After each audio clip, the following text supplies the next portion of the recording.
In today's video, I'm going to teach you how to open embedded attachments in a PDF file using Adobe Acrobat Pro DC. If you've ever received a PDF that contains supporting files like spreadsheets, images, or even another PDF, those items are often embedded as attachments.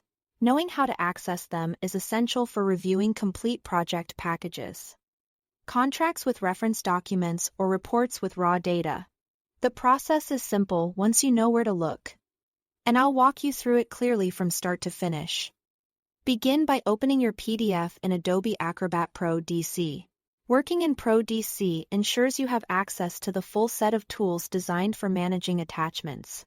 Use any method you prefer to open the document and give it a moment to load, so the interface is fully ready. Next, look to the left-hand side of the Acrobat window. You'll see a vertical navigation pane with a set of icons. Find the paperclip icon, that's the Attachments panel. Clicking this icon opens a list of all files embedded within the current PDF. This panel presents the attachments by name and may also show details like type or size, which can make it easier to identify the file you need. If you don't see the paperclip icon right away, don't worry, sometimes the navigation pane is customized or minimized. In that case, go to the top menu and open View. From there, choose Show or Hide. Then Navigation panes, sometimes labeled side panels, depending on your version, and click Attachments. This command brings up the same Attachments panel, even if the icon isn't visible on the sidebar.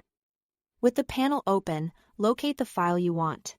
The names usually match what the sender included, so scan the list for the exact item you need. When you've found it, simply double-click the file.